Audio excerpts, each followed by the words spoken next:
Jadi tidak hanya hari kiamat itu bukan hanya terjadi sebagaimana ketika membayangkan orang terkena gempa. Cok, gempa, bergoyang, selesai. Enggak. في ليلة من الليال لست أدري ما تراني ظلمة تغمرني يا رب. الأرض ضاقت والسماء وقلبي ما عرف الضياء والدمع بات يبكي يا إلهي يا إلهي يا إلهي يا إلهي يا إلهي.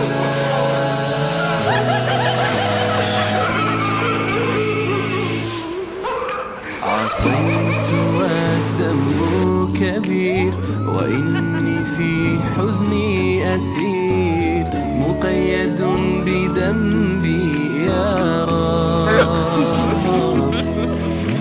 فهل أستحق يا إلهي العفو مجرما مقر بالذنوب يا إلهي يا إلهي يا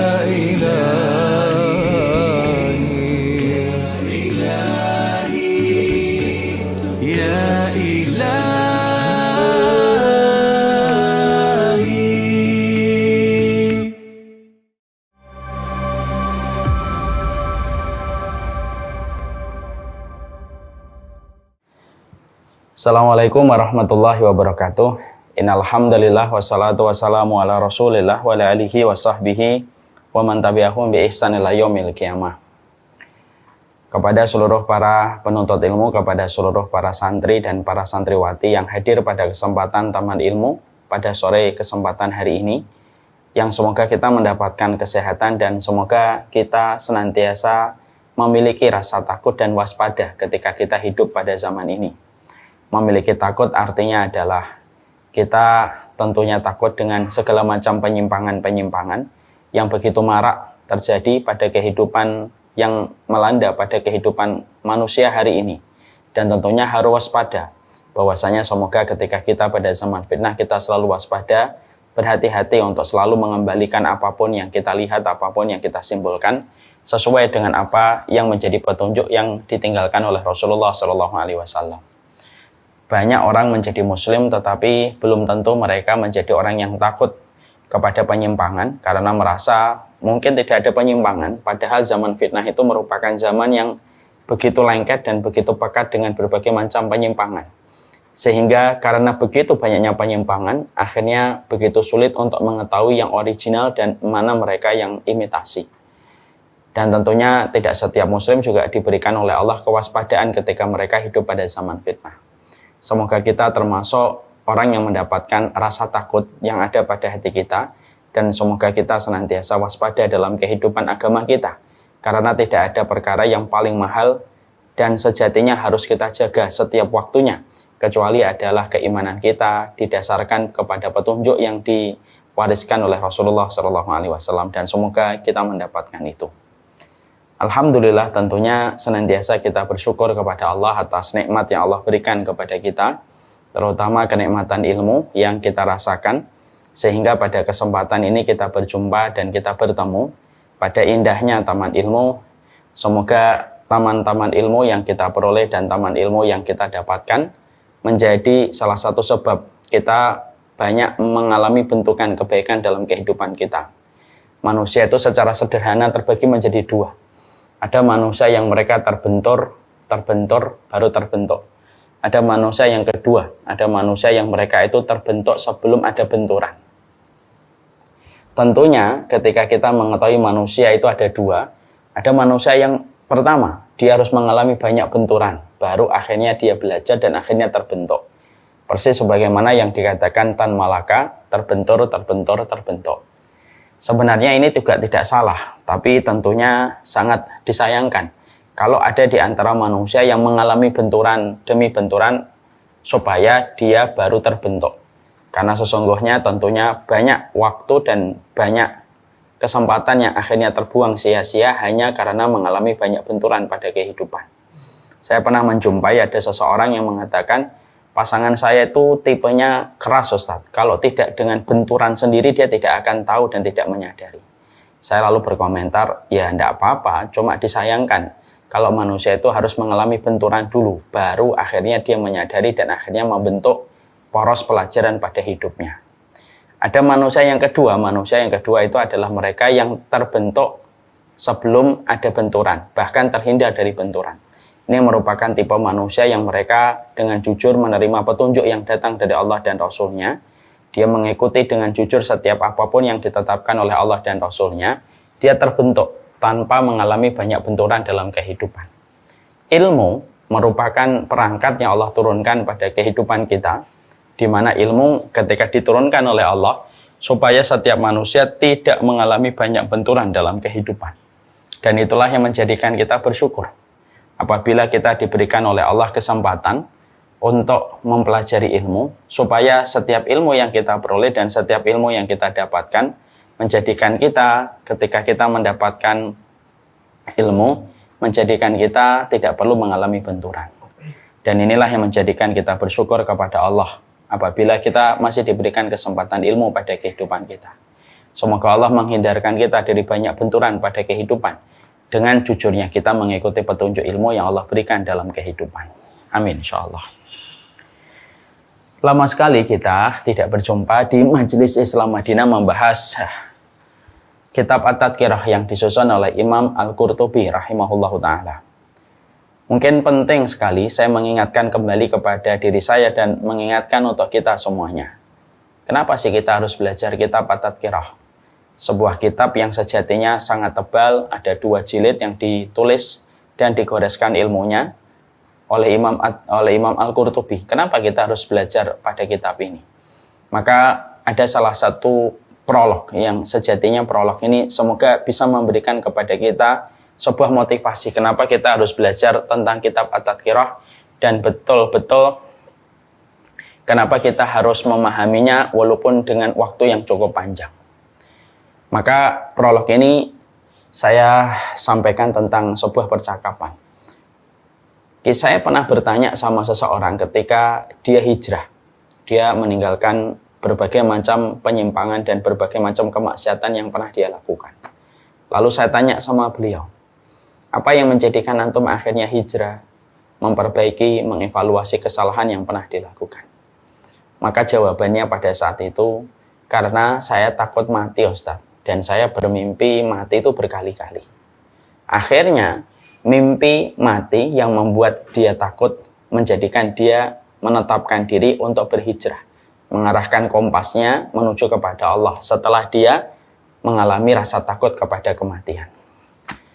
Masya Allah ya, kalau kita merenungkan tentang kisah nyata ini, tentang salah satu di antara penuntut ilmu yang belajar kepada saya, maka ketika kita merenungkan perjalanan hidup beliau, yang akhirnya beliau bertaubat, dan akhirnya beliau memperbaiki dirinya ketika beliau bermimpi pada kematian, maka cukup apa yang disampaikan oleh Abu Hurairah itu benar adanya. Kafa bil mauti wa'idho. Cukuplah kematian itu memberi peringatan untuk kita. Berapa banyak orang ketika mereka melihat kematian, akhirnya mereka melakukan perjalanan besar dalam hidupnya untuk bertaubat dan meninggalkan seluruh kemaksiatan yang mereka lakukan. Kita juga menjumpai ada orang ketika memandikan jenazah dari kerabatnya, proses ketika dia memandikan jenazah membuat dia bergetar ketakutan, melihat orang kaku ketika dimandikan, dan setelah itu terjadi gejolak batin pada hatinya dan akhirnya dia bertaubat. Maka itulah yang menjadikan kita betul-betul memahami bahwasanya kematian itu merupakan sebuah nasihat yang terindah pada kehidupan kita. Terkadang ada manusia ketika mereka diberikan nasihat oleh lisan, belum tentu telinganya terbuka dengan jujur untuk menerima nasihat itu. Berapa banyak orang terkadang mendapatkan nasihat lewat tulisan, belum tentu matanya jujur ketika membaca tulisan itu. Tapi manusia, insya Allah, kalau hatinya masih fitrah, manusia itu pada dasarnya akan jujur ketika menerima nasihat disampaikan dari pesan-pesan kematian yang seharusnya menjadi pelajaran dalam kehidupan kita. Nah, inilah yang menjadikan kita semakin paham, ya. Maka inilah yang menjadikan kita semakin mengerti kenapa kita mempelajari kitab At-Tadhkirah, perjalanan mempelajari tentang kematian sampai manusia berdiri di hadapan Allah. Ya karena kita ingin tahu, karena kita ingin sekali memberikan nasihat yang paling jujur untuk hati kita. Karena pada dasarnya nasihat itu akan membentuk banyak poros kebaikan dalam kehidupan kita. Nah, inilah yang menjadikan kita mempelajari kitab At-Tadhkirah. Kita pada kesempatan ini akan melanjutkan pembahasan kita. Kalau tidak salah kita sampai pada halaman 438. Bagi yang membawa kitab At-Tadhkirah silahkan dibuka. Pada kesempatan ini kita akan mempelajari tentang hal-hal yang berkaitan tentang kematian, di mana pada pembahasan ini Imam Qurtubi menjelaskan secara detail tentang kematian. Hari ini banyak kaum muslimin yang mereka mengalami penyempitan makna dan penyederhanaan masalah kiamat. Bahwasanya masalah kiamat adalah hari ketika gunung diterbangkan sebagaimana aneh-aneh, lalu kita nanti dibangkitkan menuju kepada Allah. Hanya sebatas itu. Padahal hari kiamat tidak sesederhana yang mungkin kita bayangkan dan kita persepsikan. Terlebih lagi ketika persepsi itu merupakan persepsi yang ada semenjak dari kita kecil dan tidak mengalami banyak perubahan sampai kita dewasa karena kurangnya kita menggali informasi. Nah, ini termasuk salah satu fenomena yang kurang benar, yaitu fenomena menyempitkan makna tentang hari kiamat, bahwasanya hari kiamat disifati dengan satu sifat. Padahal Allah mensifati hari kiamat dengan puluhan sifat yang Allah tuangkan di dalam Al-Quran. Dan kita harus menggali satu persatu sifat-sifat hari kiamat, karena seluruh sifat yang diceritakan oleh Allah merupakan sebuah kondisi yang pasti akan terjadi, di mana setiap dari kita akan melewati satu episode dari setiap sifat-sifat yang telah diterangkan oleh Allah di dalam Al-Quran dan telah diterangkan oleh Allah di dalam Al-Hadis. Makanya sampai ada sebagian ulama yang mengatakan, saking begitu pentingnya sifat-sifat hari kiamat, Allah paling banyak menceritakan hari kiamat dengan sifat-sifatnya di dalam Al-Quran dan tidak melalui hadis yang disampaikan oleh Rasulullah SAW. Karena hampir 80% sifat-sifat hari kiamat tentang namanya, tentang kondisinya, tentang keadaannya, maka diceritakan globalnya secara banyak, beragam di dalam puluhan ayat. Dan itu hanya di dalam Al-Quran. Sisanya penjelasan detailnya baru di dalam hadis. Untuk betul-betul menunjukkan kepada kita besarnya perhatian Allah tentang hari kiamat, sampai Allah sendiri yang maha besar saja mengatakan bahwasanya hari kiamat itu hari yang besar. Padahal yang mengatakan adalah zat yang maha besar. Berarti betul-betul luar biasa. Seluruh kejadian dan seluruh apapun yang terkait pada waktu hari kiamat. Makanya kita membaca di dalam surat An-Naba, yaitu peristiwa yang agung. Amma yatasa'alun anin naba'il adzim. Yaitu tentang perkara apa mereka saling bertanya, yaitu tentang perkara yang agung. Apa itu perkara yang agung? Perkara hari kiamat. Dan yang menetapkan An-Naba, menjadikan peristiwa hari kiamat merupakan peristiwa yang agung yang menetapkan Allah. Dan ketetapan Allah itu bersifat mutlak. Kalau yang mengatakan perkara agung adalah manusia, ya wajar karena manusia itu kecil, sehingga apapun yang lebih besar dari dirinya dikatakan agung dan lebih besar. Tapi kalau yang mengatakan besar itu adalah Allah yang maha besar, sampai mengatakan anin naba'il azim, disifati dengan kata al-azim pada ayat yang kedua pada surat An-Naba, maka betul-betul menunjukkan bahwasanya hari kiamat itu peristiwa besar sekali. Dan sesungguhnya peristiwa besar itu tidak diceritakan oleh Allah, tidak disampaikan oleh Allah hanya dengan satu dan dua sifat, tetapi diceritakan oleh Allah dengan beragam sifat, di mana sifat-sifat hari kiamat dengan nama yang sangat beragam pada hari kiamat, karena nama kiamat itu namanya banyak, diterangkan dengan banyak nama yang beragam pada hari kiamat untuk menunjukkan betapa banyaknya peristiwa yang akan terjadi, sehingga setiap peristiwa yang akan terjadi, fenomena apa yang akan terjadi, mewakilkan atau menyetorkan satu nama untuk menjadi ragam dari nama hari kiamat itu sendiri. Nah, ini yang menjadikan kita harus paham. Kita tidak boleh terjangkiti sebuah penyempitan makna tentang hari kiamat. Setelah kita memahami bahwasanya kita tidak boleh terkena sebuah sindrom penyempitan makna tentang kiamat, bahwasanya kiamat nanti kita mati, seluruh manusia dibangkitkan, lalu kita tidak lebih memiliki pemahaman dari itu, ini kita akan menyampaikan dulu, ya, akan menyampaikan terlebih dahulu. Apa sih pentingnya kita beriman kepada hari akhir? Dan tentunya hari akhir dimulai dengan sebuah gerbang besar yang bernama dengan hari kiamat.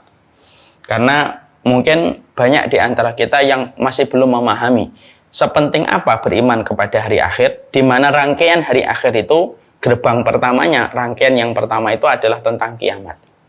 Dan kita harus paham kenapa Allah selalu menyebutkan iman kepadanya dikaitkan dan digandingkan dengan iman kepada hari akhir. Pada rukun iman ada 6, ada kepada malaikat, ada kepada rasul, ada kepada kitab, ada kepada takdir. Tapi ketika kita menjumpai di dalam hadis, kita menjumpai di dalam Al-Quran, Allah lebih dominan menyebutkan kata iman kepada Allah dan iman kepada hari akhir yang dituangkan di dalam wahyunya, di dalam Al-Quran, dan itu juga disampaikan oleh Rasulullah. Kenapa penyebutan iman kepada Allah dikaitkan dengan iman kepada hari akhir? Ini tentunya harus kita pahami dulu, setidaknya untuk membentuk persepsi yang benar, supaya kita memiliki sebuah pemahaman yang utuh. Kenapa ada iman kepada hari akhir, dan itu merupakan bagian dari rukun, bukan merupakan bagian dari furu'. Rukun itu pokok, furu' itu adalah cabang. Maka setidaknya kalau kita menjumpai dari banyak sekali yang dijelaskan oleh para ahli ilmi, yang pertama, kenapa ada iman kepada hari akhir? Dikaitkan dan diletakkan setelah pokok perkara iman kepada Allah.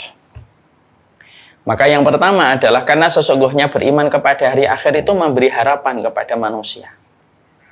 Karena sesungguhnya ketika kita mengetahui bahwasanya kita termasuk kaum yang beriman kepada hari akhir, setelah kita beriman kepada Allah, maka itu memberi kepada kita sebuah harapan.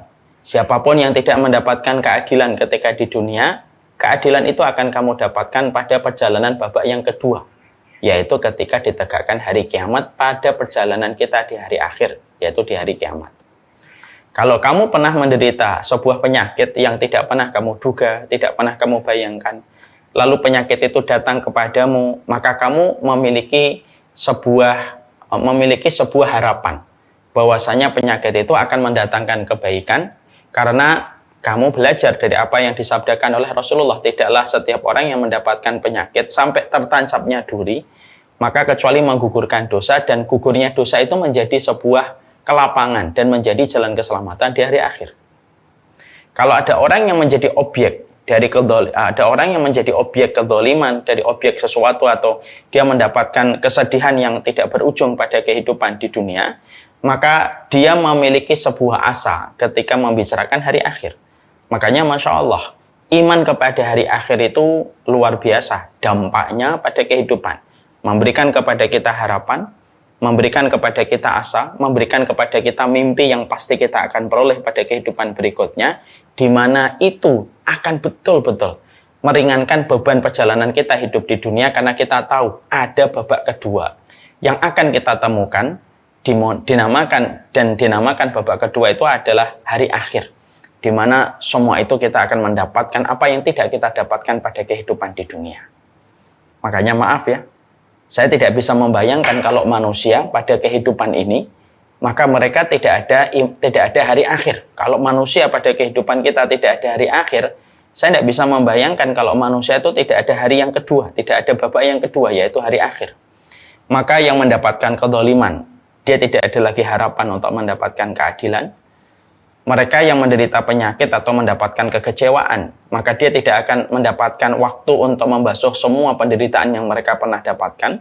Kalau mereka ditinggalkan orang yang mereka cintai, maka tidak ada lagi mimpi untuk berjumpa dengan mereka, keluarga yang telah mendahului mereka di dalam kematian, kalau tidak ada iman kepada hari yang kedua yang disebut dengan iman kepada hari akhir. Ya, makanya iman kepada hari akhir itu memberi harapan, meringankan beban kita dalam kehidupan ini ketika semua kita kembalikan dan kita kaitkan kepada iman kepada hari akhir. Kalau kalian, saya rindu dengan bapak dan ibu kita, masih ada harapan berjumpa kembali pada kehidupan berikutnya yang diatur oleh Allah dengan sebaik-baik pengaturan. Dan semua itulah yang menjadikan kita paham. Salah satu di antara perkara yang betul-betul memberikan harapan, memberikan kekuatan, membangkitkan optimisme, memberikan asa pada kehidupan, yaitu adalah ketika kita beriman kepada hari akhir. Makanya saya tidak bisa membayangkan kalau kehidupan kita hari ini tidak ada iman kepada hari akhir. Kalau engkau dikhianati, terus kapan kamu akan mendapatkan keadilan kalau tidak ada iman kepada hari akhir? Makanya kalau ada orang yang mengatakan you only live once, kamu hanya hidup satu kali, saya nggak bisa membayangkan itu pemahaman itu kalau benar. Saya nggak bisa membayangkan itu. Yang ditempa dengan rindu, ketika ada keluarga yang dia cintai meninggal dunia, kapan rindu itu akan terobati kalau tidak ada hari akhir? Kalau dia tersakiti, dia terkhianati, kapan dia akan mendapatkan hari untuk membasuh semua kekecewaan yang dia peroleh kalau tidak ada iman kepada hari akhir? Makanya bobroknya manusia ketika manusia itu mereka mendustakan keimanan kepada hari akhir. Makanya itulah yang menjadikan kita paham. Iman hari akhir itu memberi harapan. Iman kepada hari akhir memberikan optimisme, memberikan asa, memberikan mimpi yang tentunya akan kita peroleh karena pada kehidupan hari akhir semuanya betul-betul akan diatur oleh Allah dengan sebaik-baik keadilan. Yang mana pada kehidupan di dunia mungkin keadilan tidak kita dapatkan dari sesama manusia. Ini yang pertama.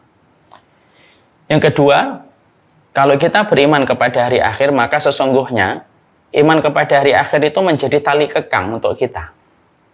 Karena tidak ada tali kekang yang bisa menjadikan kita menahan diri dari perbuatan-perbuatan melampaui batas kecuali ketika kita beriman kepada hari akhir. Kalau bukan karena ada hari akhir, ya, tentunya yang zalim tidak ada lagi yang bertaubat.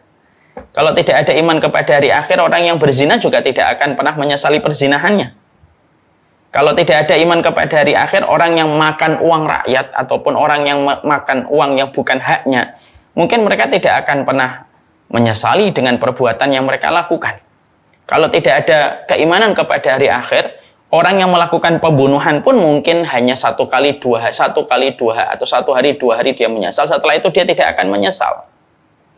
Tapi justru ketika kita tahu ada iman kepada hari akhir, pada gerbang yang dimulai dengan hari kiamat yang nanti ditegakkan oleh Allah, maka disitulah tali kekang untuk menahan manusia dari berbagai macam tindakan syahwat yang melampaui batas ketika dia beriman kepada hari akhir. Itulah yang akan menjadikan seorang istri, kalau dia beriman kepada hari akhir, dia tidak akan berkhianat kepada suaminya. Itu pula yang menjadikan seorang laki-laki ketika dia beriman kepada hari akhir, maka sesungguhnya dia tidak akan melampiaskan syahwatnya kepada setiap orang ketika dia tahu bahwasanya perkara zina merupakan perkara yang berat di sisi Allah. Karena ada keimanan kepada hari akhir yang menjadikan setiap manusia tidak gampang mengambil senjata untuk membunuh dan mengalirkan darah sesama manusia ataupun kepada orang yang beriman. Dan tali kekang yang terbaik itu adalah tali kekang ketika kita beriman kepada hari akhir.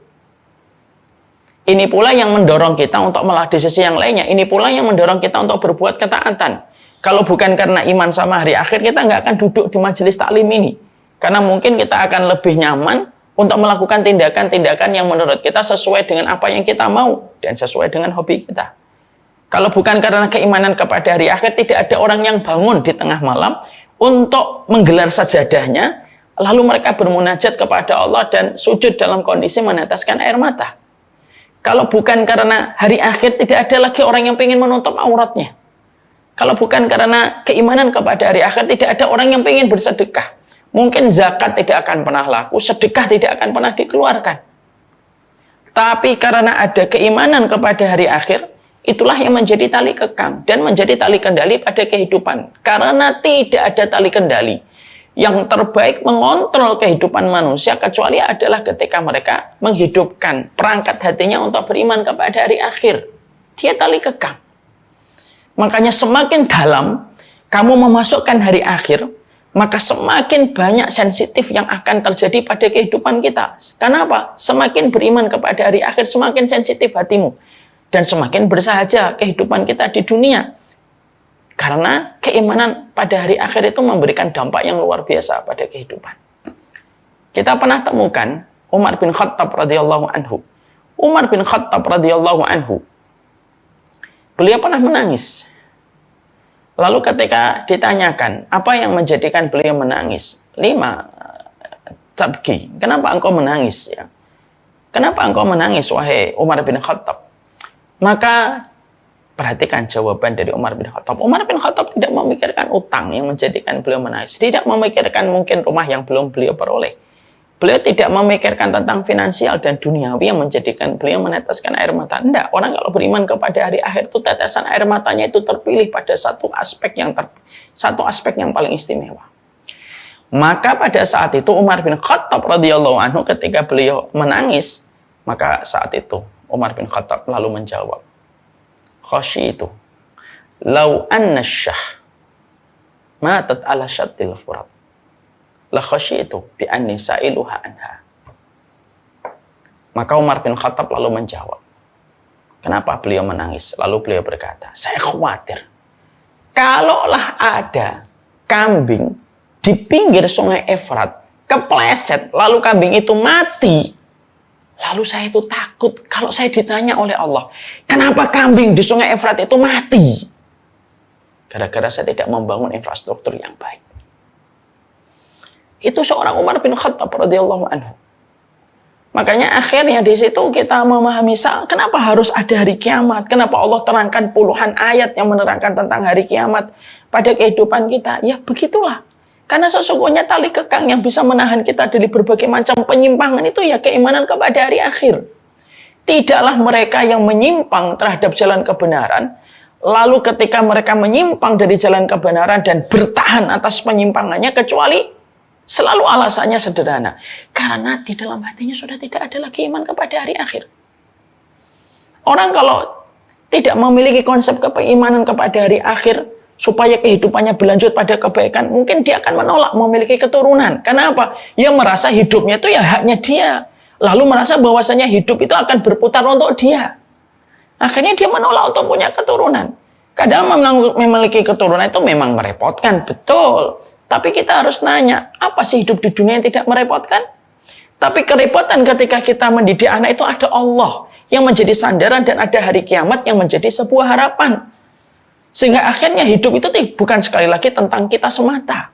Maka iman kepada hari akhir inilah yang menjadikan kita akhirnya memahami betul betapa besarnya dampak yang kita rasakan ketika kita beriman kepada hari akhir. Ya. Seorang istri taat kepada suaminya, walaupun dia memiliki perasaan yang panjang, yang terkadang perasaannya tidak sama dengan logika suaminya pada 1-2 keputusan-keputusan tertentu, tapi dia tetap bisa taat kepada suaminya itu ya karena dia beriman kepada hari akhir, bahwasanya dia mengimani di balik punggung suaminya ada 8 pintu surga. Dan itu yang akan menjadikan kita memahami betul. Orang yang beriman kepada hari akhir itu akan menjadi tali kendali dalam kehidupan.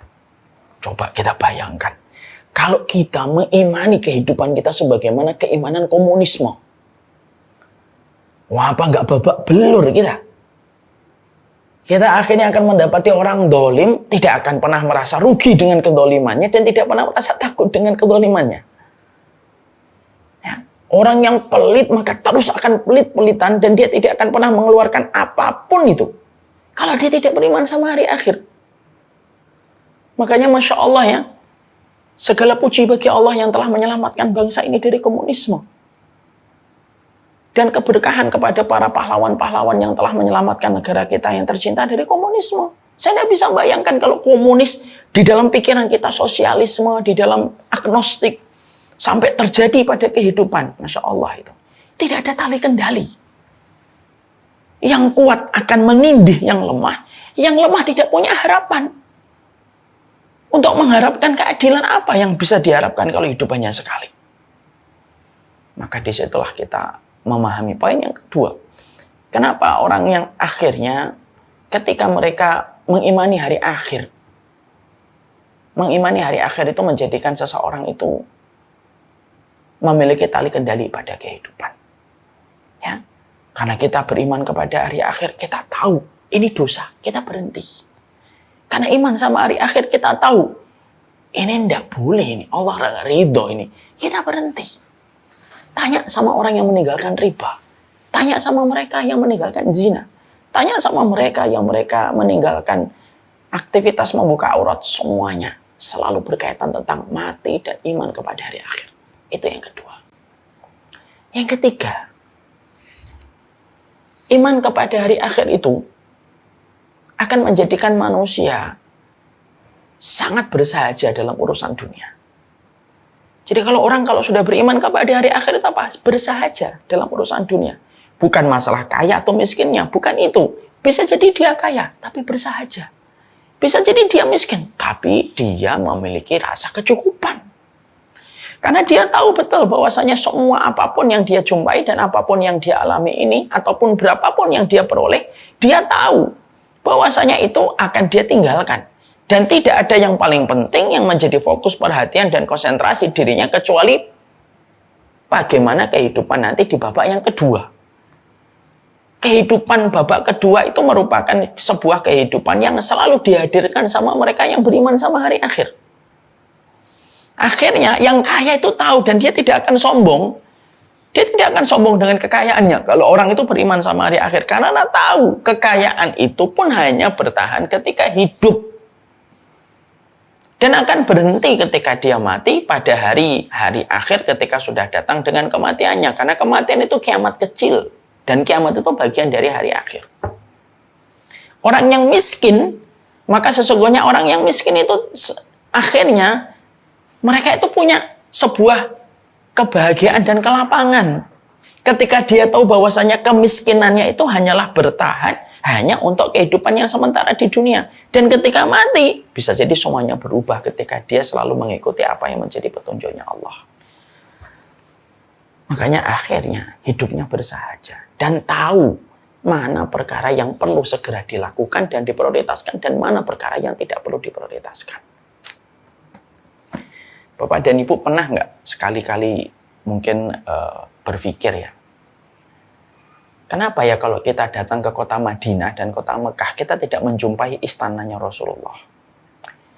Kita tidak menjumpai istananya Abu Bakar. Bahkan juga kita tidak menjumpai istananya Abdurrahman bin Auf dan Utsman bin Affan. Kita ini kalau umroh, saya sering sekali menyampaikan materi-materi ini kalau lagi jalan-jalan ke kota Madinah gitu. Bapak dan Ibu tahu nggak mana itu bekas rumahnya Abdurrahman bin Auf? Mana itu bekas rumahnya Utsman bin Affan? Tidak ada. Karena bersahajanya hidup mereka walaupun mereka bergelimang dengan harta.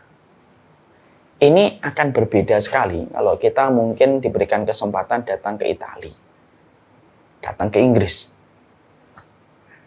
Kalau kita mungkin masih jalan-jalan ke sana, kita masih banyak melihat dan menjumpai istana-istana yang ditinggalkan oleh para raja yang hidup puluhan tahun atau ratusan tahun yang lalu. Istananya kayak apa, bekas makanannya kayak apa, perabotannya kayak apa. Lengkap. Bahkan pakaian-pakaian mereka masih tersimpan rapi. Saya terkadang mengambil sebuah hikmah, insight. Seakan-akan Nabi dan para sahabat itu ngajarin kepada kita. Hidup yang mereka kelola ketika mereka menjalani kehidupan itu kehidupan yang berinvestasi pada kehidupan berikutnya. Makanya mereka tidak meninggalkan jejak dan bekas yang banyak pada apa yang mereka miliki ketika hidup di dunia. Makanya akhirnya kita tidak menjumpai apa yang ditinggalkan oleh Nabi dan para sahabat kecuali contoh kehidupan, ketaatan, dan penghambaan mereka kepada Allah. Masya Allah ya. Itulah yang menjadikan kita paham. Iman sama hari akhir itu membuat kehidupan kita bersahaja. Kita tahu prioritas kita itu mana. Mungkin pernah mendengar kisah tentang Ali Banat, salah satu miliarder dari Australia. Bagaimana dampak dari sebuah takdir yang beliau dapatkan, yaitu ketika beliau divonis dengan kata kanker.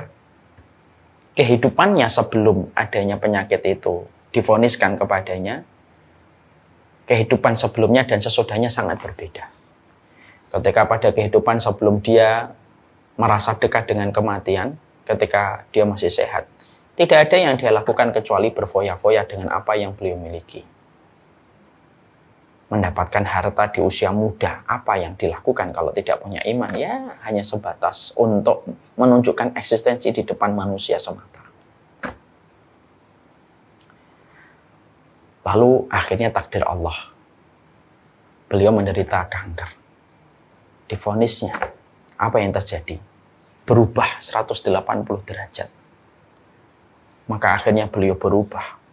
Beliau mengalokasikan semua hartanya kepada perkara-perkara yang mengarah pada satu investasi yang dia niatkan untuk membangun rumahnya kembali di jalan Allah. Kita pada kehidupan diajari oleh iman kepada hari akhir. Hidup itu bukan apa yang akan kita peroleh di dunia, tapi apa yang akan kita dapatkan ketika kita setelah mati. Coba deh renungi kalau kita sholat jenazah. Kalau kita sedang sholat jenazah, di antara doanya apa? Allahumma firlahu warhamhu wa'afihi wa'fu anhu wa akrim nuzullahu wa wasi' madkhalahu waqsilhu bil ma'i wasalji wal barad wa naqihi minal khataaya kama yunaqasabul abyatu minad danas wa abdilhu daran khairan min darihi wa zawjan khairan min zawjihi wa ahlan khairan min ahlihi. Salat jenazah itu mengajarkan kita tentang pola hidupnya orang mukmin. Itu salah satunya kita dapatkan kurikulumnya kalau kita merenungi dan mentadabburi sholat jenazah. Orang ketika sholat jenazah itu, maka kita mengatakan, wa abdil hudaron khairan min dari. Ya Allah, gantikanlah rumahnya yang ada di alam barzah jauh lebih baik daripada rumahnya di dunia. Pasangannya atau orang yang menemaninya jauh lebih baik daripada pasangan yang ada di dunia. Dan berikanlah kepadanya keluarganya yang jauh lebih baik daripada yang ditinggalkan ketika di dunia. Apa yang kita peroleh pada perkara itu? Sholat jenazah mengajari kita tentang kurikulum hidup. Bahwasanya hidup itu adalah bagaimana kita membangun apa yang menjadi kehidupan berikutnya. Dan itu tidak bisa kita dapatkan kalau kita tidak mengimani hari akhir dengan adanya sebuah kematian yang datang. Makanya inilah yang menjadikan kita paham. Hidup itu kalau sudah beriman kepada hari akhir dengan benar. Kalau iman kita kepada hari akhir sudah jujur, maka masalahnya bukan apa yang kita beli, tapi apa yang kita manfaatkan untuk bisa kita lihat kembali pada hari akhir. Apa yang kita beli belum tentu akan bermanfaat pada kehidupan kita berikutnya. Belum tentu. Kita membeli baju, pasti kita tinggalkan. Kita membeli makanan, pasti akan menjadi kotoran. Tapi ketika orang itu beriman kepada hari akhir, maka dia mulai pelan-pelan, walaupun tidak 100%, bagaimanapun kita tetap hidup di dunia, tapi dia akan pelan-pelan mulai mengarahkan. Gimana ya kehidupan yang saya harus dapatkan dari rumah saya pada hari akhir, keluarga saya nanti di hari akhir, dengan apa yang dia perbuat ketika memperbaiki kualitas hidupnya. Makanya Ali Banat, semoga Allah merahmati beliau dengan rahmatan wasi'ah. Seorang Ali Banat, pemuda ini, ketika tahu bahwasanya dia didiagnosa dengan penyakit kanker, lalu berubah. Rotasi poros hidupnya berubah. Lalu kiblat hidupnya berubah. Lalu dia betul-betul fokus kepada apa yang akan menjadi kebaikan di hari kematiannya. Dan itulah dahsyatnya iman kepada hari akhir. Coba kalau kita tidak beriman sama hari akhir. Dikasih 1 gunung emas, kita minta 2 gunung emas. Kita dikasih 3 gunung emas, kita akan minta 4 gunung emas. Tidak ada habisnya. Tidak ada habisnya. Makanya hari ini yang kita khawatirkan itu apa? Yang kita khawatirkan adalah dengan orang kapitalisme dan materialisme yang mereka tidak akan pernah merasa cukup dengan apa yang telah mereka peroleh.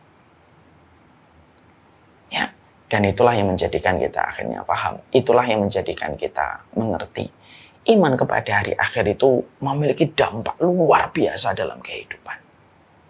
Ya. Iman kepada hari akhir memberikan harapan, memberikan optimisme, memberikan asa, memberi kita mimpi-mimpi yang akan terwujud. Kalau kita punya iman kepada hari akhir. Siapapun di antara kita yang sakit, ada harapan. Sakitmu akan menjadi kekuatan kalau kamu ikhlas dan ridho kepada keputusan Allah. Kalau kamu dikhianati, ada keadilan yang pasti diwujudkan oleh Allah pada hari akhir. Karena sesungguhnya iman kepada hari akhir itu merupakan perkara yang memberi harapan kepada kita. Yang kedua, iman kepada hari akhir itu memberi kepada kita sebuah tali kekang pada kehidupan. Kalau bukan karena iman kepada hari akhir, yang zalim akan terus menekan dan tidak pernah menyesal. Yang zina tidak ada penyesalan. Yang berbuat jahat tidak akan lagi ada penyesalan. Iman kepada hari akhir menjadi tali kekang. Supaya orang memiliki rem pada jalan kehidupannya ketika dia mengimani kepada hari akhir. Dan yang ketiga, iman kepada hari akhir itu akan menjadikan kita lebih bersahaja pada kehidupan. Dan inilah yang sejatinya harus kita hidupkan. Itulah yang menjadikan kita paham kenapa Allah selalu menyebutkan kata iman kepada Allah dengan iman kepada hari akhir. Itulah kunci kelapangan. Itulah sesuatu yang bisa menjadikan kita terhindar dari berbagai macam penyimpangan. Itulah perkara yang melapangkan pada kehidupan kita. Yaitu adalah iman kepada hari akhir. Ya. Semoga Allah memberikan kepada kita iman kepada hari akhir yang sejatinya tidak akan padam. Seiring dengan terus kita belajar dan seiring ketika kita mengkaji kebenaran di dalam kehidupan. Di-off-kan komennya. Kita pada kesempatan ini, maka sesungguhnya setelah kita memahami tentang iman kepada hari akhir, maka kita akan mulai menyebutkan tentang nama-nama hari kiamat yang dijelaskan oleh Allah Subhanahu wa taala. Maka di sini kita mendapati lebih dari 10 penamaan ketika Allah menerangkan tentang sifat hari kiamat. Supaya ini bisa menjadi perkara yang membantu kita memahami. Ya, dan supaya kita tidak terjebak dengan apa yang tadi saya sampaikan, terjebak kepada penyempitan makna dan ilmu tentang kiamat itu sendiri. Padahal ini merupakan perkara besar. Karena kiamat merupakan anak tangga pertama terjadinya kehidupan hari akhir yang begitu panjang dengan keutamaan yang tadi kita sampaikan. Imam Qurtubi menyampaikan kepada kita bahwasanya dari banyak sekali ayat, maka hari kiamat itu bisa disebut dengan banyak penamaan. Yaitu disebut dengan Yaumul Insyiqaq, yaitu adalah hari terbelahnya langit. Disebut dengan Al-Infitor, yaitu adalah ketika bukan hanya terbelahnya langit, tetapi langit menjadi berkeping-keping. Disebut dengan At-Takwir, yaitu hari ketika matahari digulung oleh Allah dengan penggulungan yang luar biasa. Lalu disebut dengan Yaumul Inqidar, yaitu hari berguguran bintang. Al-Intisar, bintang-bintang yang jatuh berserakan. At-Taisir, hari di perjalanannya gunung-gunung. Disebut dengan At-Ta'til, hari penghentian. At-Tasjir, hari ketika laut dinyalakan dengan penyalaan api yang mendidihkan air laut itu. At-Tafjir, dengan meluapnya laut itu setelah dididihkan. Al-Qasyd, yaitu hari pencopotan langit. At-Tai, yaitu hari pelipatan langit, dan Yaumul Ma'ad, yaitu hari ketika bumi diratakan oleh Allah Subhanahu wa taala. Maka sesungguhnya disinilah kita akhirnya paham, ya. Allah menjelaskan banyak sekali tentang hari kiamat di dalam Al-Qur'an. Itu artinya bukan hanya satu makna, tetapi ternyata hari kiamat itu memiliki banyak episode-episode yang akan dilewati setiap manusia. Di hadapan Allah itu kayak satu gerakan. Tapi di hadapan manusia nanti mereka akan mendapati satu persatu dari apa yang menjadi sifat dari penamaan hari kiamat itu. Manusia akan mengalami masa ketika dia melihat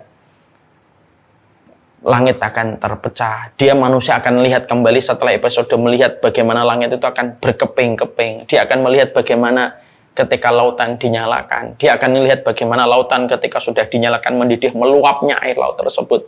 Yang mana itulah yang menjadi ragam dari banyaknya peristiwa yang mewakili hari kiamat itu terjadi. Jadi tidak hanya hari kiamat itu bukan hanya terjadi sebagaimana ketika membayangkan orang terkena gempa. Gempa, bergoyang, selesai. Tidak. Gempa pun merupakan salah satu part kecil dari hari kiamat di antara banyak part dan episode besar hari kiamat itu sendiri. Makanya tadi saya mengingatkan kembali, kenapa Allah menyebut hari kiamat itu dengan banyak penamaan nama dan banyak sifat-sifat dan kondisi yang diterangkan. Karena pada dasarnya, ya begitulah sejatinya hari kiamat nanti ketika ditegakkan oleh Allah. Maka ibaratnya kayak satu video menyimpan banyak sekali footage yang dikumpulkan menjadi satu slide. Pernah nggak kita ngelihat ada satu tayangan slide gitu. Satu slide itu bisa menyimpan 100 footage sekaligus. Jadi misalkan kita ngelihat satu adegan di dalam misalkan kemasan video Reels, ya. 1 menit yang dikemas dalam Reels di Instagram, itu terkadang orang meletakkan 6-7 foto sekaligus yang menjadi potongan-potongan klipnya sampai menjadi satu Reels. Namanya tetap Reels, tetapi di dalam satu Reels Instagram itu, maka ada banyak klip dan potongan-potongan foto yang berderet membentuk satu Reels. Sama, itu merupakan salah satu di antara analogi sederhana. Hari kiamat itu satu. Tapi di dalam satu hari kiamat itu akan menyimpan banyak peristiwa sekaligus yang secara beruntun terjadi. Jadi peristiwa itu beruntun terjadi. Gitu. Peristiwa itu terjadi. Dengan semua kabar yang dijelaskan oleh Allah, di mana semua pengkabaran yang disampaikan oleh Allah Subhanahu wa Ta'ala, maka tidak ada yang luput. Dan itulah sejatinya hari kiamat, yang mungkin banyak di antara kita tidak memahami itu. Contoh yang paling gampang ya tentang hari kiamat itu sendiri yang tadi saya sampaikan dalam bentuk Reels. Satu Reels memuat 7-10 foto. Memuat 7-10 footage. Jadilah satu potongan Reels. Yaitu analogi yang ada pada hari kiamat. Makanya akhirnya di sini diterangkan pula bahwasanya hari kiamat bukan hanya pada hari-hari yang tadi diterangkan. Masih ada tambahan lagi. Yauma yunfakhu fis-sur. Itu merupakan hari ketika ditiupkan sangkakala.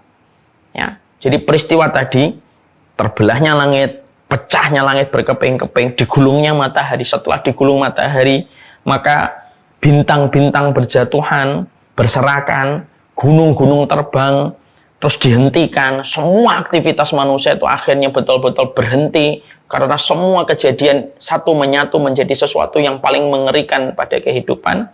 Maka saat itulah laut yang bergejolak itu akhirnya dinyalakan apinya, semuanya nyambung itu menjadi satu peristiwa yang disebut dengan hari kiamat. Makanya disebut dengan yauma yunfakhu fis-sur. Maka diterangkan dengan hari ketika ditiupkan sangkakala, yauma yakunun nasu kal farashil mabsus. Maka pada hari itu setelah peristiwa-peristiwa yang tadi diceritakan itu, manusia nanti akan terbang karena saking begitu luar biasanya gejolak yang terjadi di alam semesta, sampai manusia-manusia terbang bagaikan aneh-aneh yang berterbangan. Yauma yang durul mar'u ma qaddamat yadah. Maka sesungguhnya pada hari itu manusia melihat apa yang diperbuat oleh tangannya dulu ketika hidup. Yauma idin tu'raduhum, bagaimana manusia pada saat itu dihadapkan kepada Allah Subhanahu wa Ta'ala. Yauma idin yasdurun nasu ashtata, manusia nanti akan keluar mereka dari kuburannya dengan beragam dan kondisi yang bermacam-macam. Maka semuanya itu merupakan sesuatu yang bakal terjadi pada hari kiamat. Maka Imam Qurtubi lalu berkata, boleh jadi yang dimaksud kiamat yang berlangsung sekian lama akan melewati keadaan tersebut, di mana tiap keadaan itu seolah-olah satu hari tersendiri yang baru terganti. Jadi seakan-akan Imam Qurtubi lalu menjelaskan kesimpulan beliau, seakan-akan dalam setiap peristiwa-peristiwa tadi yang tadi kita baca dari apa yang ditulis oleh Imam Qurtubi, kata Imam Qurtubi, seakan-akan satu peristiwa itu satu hari. Ketika matahari digulung, satu hari. Ketika laut itu tiba-tiba dipanaskan, itu satu hari. Ketika bintang nanti jatuh, berserakan, itu pun satu hari. Seakan-akan semacam itu. Karena bisa jadi dalam setiap peristiwa dan pengkabaran yang dikabarkan oleh Allah Subhanahu wa Ta'ala tidak terjadi langsung sesaat, tapi bisa terjadi satu persatu itu. Di mana setiap manusia pasti akan melewati itu. Dan tidak ada pengkabaran Allah tentang hari kiamat. Semuanya pasti akan terjadi. Dan semuanya akan dilihat untuk menimbulkan satu efek ketakutan dari peristiwa yang paling mengerikan. Sampai Allah sendiri saja mengatakan ini peristiwa agung. Makanya kan tadi saya menyampaikan, Allah tidak pernah menyebut sesuatu yang agung, karena Allah itu maha agung. Kalau ada Allah sudah menyebut sesuatu dengan kata agung, itu berarti apa yang disebutkan oleh Allah itu betul-betul merupakan sesuatu yang besar. Dan Allah menyampaikan hari kiamat itu sesuatu yang sangat besar. Padahal yang mengatakan adalah Allah zat yang maha besar. Saya berkata kan, kalau yang memberikan kesimpulan itu manusia, kesimpulan manusia itu relatif. Tapi apa yang Allah tetapkan itu sifat yang mutlak, bukan relatif. Coba kita bayangkan. Jadi peristiwa tadi, kalau kata Imam Qurtubi, seakan-akan bisa jadi satu peristiwa satu hari. Satu peristiwa satu hari. Satu peristiwa satu hari. Bukan rentetan dalam hitungan menit kemudian habis gitu. Enggak. Dulu saya ketika waktu kecil SD menyangka, oh hari kiamat itu rentetannya cepet. Tek, tek, tek, tek, tek, tek, tek. 1 menit, 2 menit, 3 menit, semua sudah mati, habis. Selesai. Langsung manusia nanti bangkit satu-satu.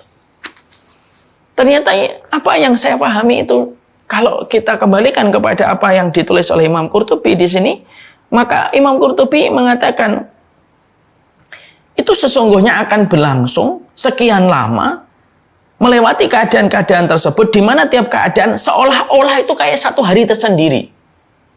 Yang mana ketika sudah selesai, baru digantikan lagi dengan peristiwa yang baru lagi. Sebagaimana kabar yang dijelaskan oleh Allah Subhanahu wa Ta'ala. Masya Allah ya. Ya. Maka pada hari itulah yang menjadikan akhirnya dari hal itu, maka kita juga harus paham hari kiamat itu suatu hari yang tidak ada lagi hari sesudahnya. Dan sebagai hari yang besar, ia bisa jadi mencakup hari-hari tersebut di atas seluruhnya.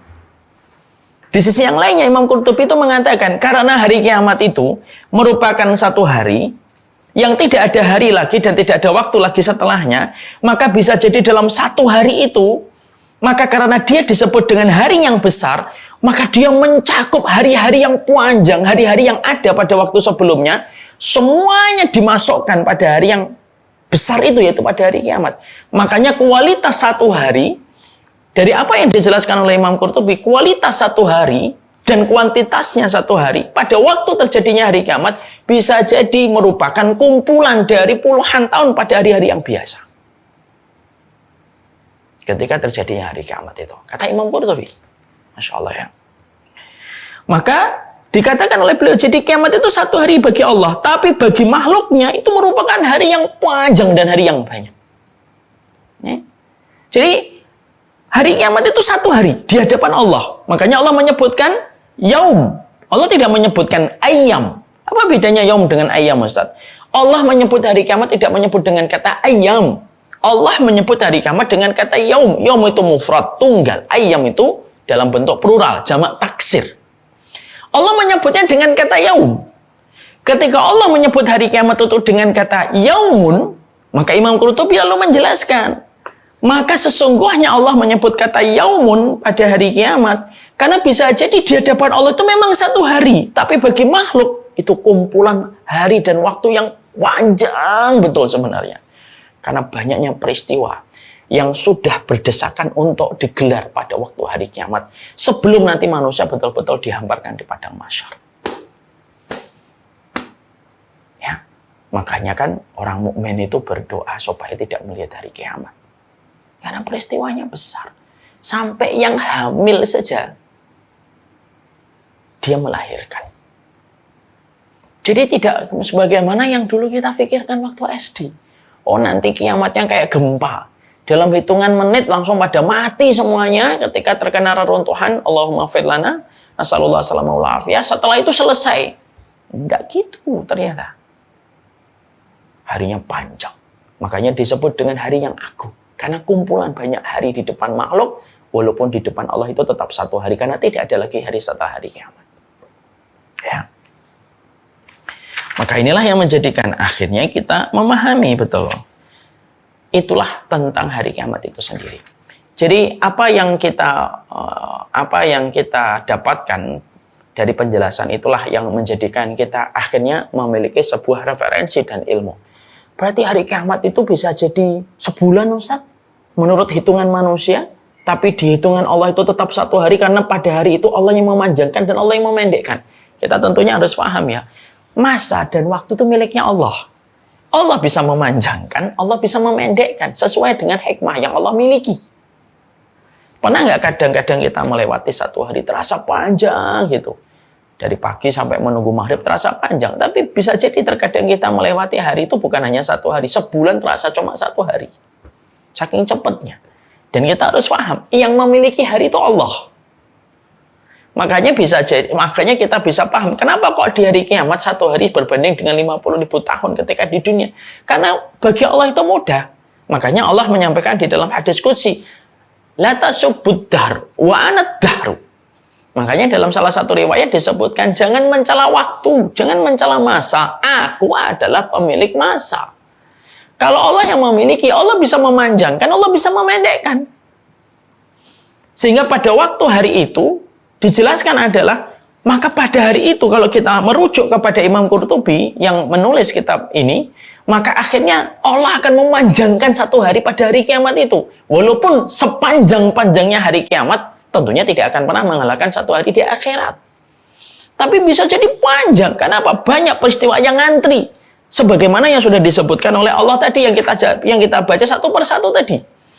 Ada terbelahnya langit, ada terpecahnya langit berkeping-keping, digulungnya matahari, jatuhnya bintang-bintang, berserakan semua bintang-bintang. Itu kan tidak bisa dalam 1 menit. Orang langsung tahu semuanya. Tidak bisa.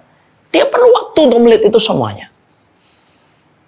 Maka bisa jadi ada orang yang di sini matinya disebabkan karena tertumpah dengan air yang dipanaskan. Ada yang di sini karena terkena bintang-bintang yang jatuh ketika mengenai kepada kehidupan manusia.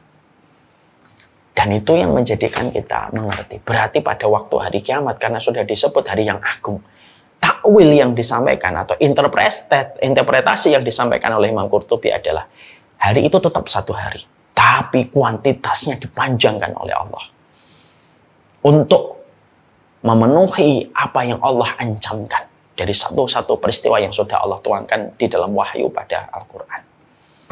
Ya. Makanya itulah yang menjadikan akhirnya kita memahami. Itulah yang kita mengerti tentang hari kiamat. Kalau kita selanjutnya membuka pada halaman 442. Selain kata yaum, maka kita juga mendapati bahwasanya Allah juga menyampaikan dengan kata as-sa'ah. Ya. Allah menyampaikan dengan kata as-sa'ah. Allah menyampaikan dengan hari kiamat itu dengan kata al-qiyamah. Ya. Allah juga menyampaikan hari al-mahsyar, yaumul khuruj.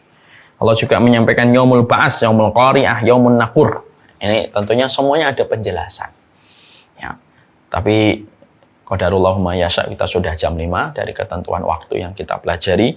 Setidaknya akhirnya kita paham betul. Maka kesimpulan yang kita pelajari pada kesempatan hari ini adalah itulah hari kiamat. Hari kiamat itu beriman kepada hari akhir itu merupakan perkara yang besar. Memberikan kepadamu harapan, menjadi tali kekang dalam kehidupanmu, dan menjadikan kehidupan kita di dunia itu bersahaja. Di sisi yang lainnya kita paham, Allah menerangkan hari kiamat tidak dengan keterangan yang singkat, sebagaimana singkatnya kita ketika memahami hari kiamat ketika terlalu sederhana. Hari kiamat itu diterangkan dengan sifat-sifat yang panjang, dengan kondisi yang beragam yang disampaikan oleh Allah. Maka makna yang paling rajih atau makna yang paling terpilih dari apa yang diyakini oleh Imam Qurtubi, memang hari kiamat itu 1 hari, karena tidak ada lagi hari setelahnya. Tapi pada waktu hari kiamat, bisa jadi dipanjangkan oleh Allah, di mana 1 hari kiamat itu merupakan kumpulan dari banyak-banyak hari yang dilewati oleh manusia, di mana Allah tetap menetapkan itu hanya 1 hari. Tapi bagi manusia yang merasakan, seakan-akan itu berhari-hari yang tidak ada selesainya, dengan ketakutan, kengerian yang luar biasa yang dirasakan oleh setiap manusia. Inilah pentingnya kita kembali kepada hal yang basic. Jangan menyederhanakan apa yang tidak pernah disederhanakan oleh Allah. Sesuatu yang tidak pernah disederhanakan oleh Allah tentang hari kiamat. في ليلة من الليالي لست أدري ما تراني ظلمة تغمرني يا رب. الأرض ضاقت والسماء وقلبي ما عرف الضياء والدمع بات يبكي يا إلهي يا إلهي يا إلهي